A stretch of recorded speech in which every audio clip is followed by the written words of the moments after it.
Hello and welcome to our dating and coaching session.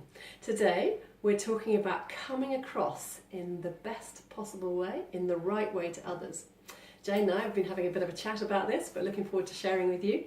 Now there's a lot to think about in this topic because there's if you're going to come across in the right way to others, you want to think about your clothes, your demeanour, how you say goodbye to somebody, who pays, all the sort of things in a first date. But I just want to concentrate on two particular things here, and that is being interesting and being interested. And because we're talking about a first date here, and we're talking about the first impressions, and you want to make a great first impression on someone, and those two things I think are really critical, being interesting and being interested. So we'll start with being interesting first. And being interesting is about having things to say, and it's not turning up on a date and thinking, oh, what am I going to say? I'll tell them all about myself and I'll tell them all about my history. It's obviously you're going to tell your date a bit about yourself, but it's about planning what you're going to say and having some interesting topics to go to your date with. So perhaps you want to think about your interests. What interests you and why do they interest you? I love the why question because it often gives a lot more information than just asking about interests. Perhaps you want to talk about some of your interests, like you might go to a concert. For example, I went to a concert recently where Alan Titchmarsh was comparing and he told some funny jokes. So maybe I'm going to prepare and I'm going to think, okay, I'm going to bring this joke to the date because it's quite funny and it's an interesting thing to share with the date, and you know, it's quite fun and interesting. Perhaps I want to share what holidays I've been on. Now that's a very, very common source of conversation. So we want to think about something that's a little bit unique. What did we learn on holiday that we've never learned before? Or did we meet anybody interesting? Or did we go to some place that most people haven't heard of? It's trying to find something that's unique about that holiday experience that again is interesting to the other person. What about current affairs? A little tidbit in the news that you've heard that perhaps nobody else would have heard, or that particularly interested you for a particular reason.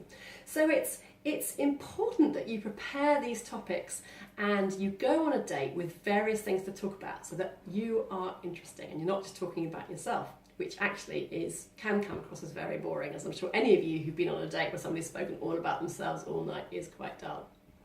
So that's the first part. Second part is being interested. It's really, really important, whatever your first impression is of your date, that you're interested in them. So again, it's about preparing in advance and thinking of some questions that you can ask them. So perhaps you could ask them about their childhood, their best memory of their childhood, for example. It doesn't matter if they've had a good or a bad childhood, you're going to ask them about their best memory.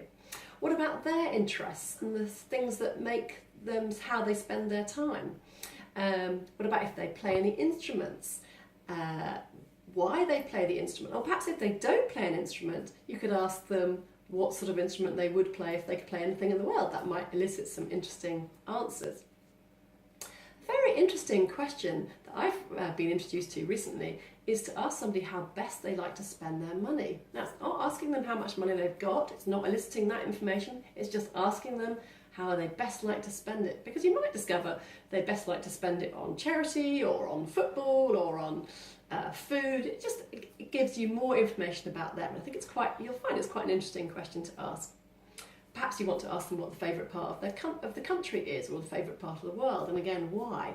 So any of these questions, you can think of loads for yourself. I'm sure I've just given you a few fairly obvious ones there, but prepare in advance so that you know when you go on your date you've got some interesting things to ask and you've got some interesting information to give. So I'd like you, Jane, to go away and prepare for your next couple of dates in this way, and then I want you to think about when you've gone on the date, how well did it go? Were you interesting? Were you interested? And I think you'll find that is really helpful. Well, I hope it is anyway. That's all for now. Thank you.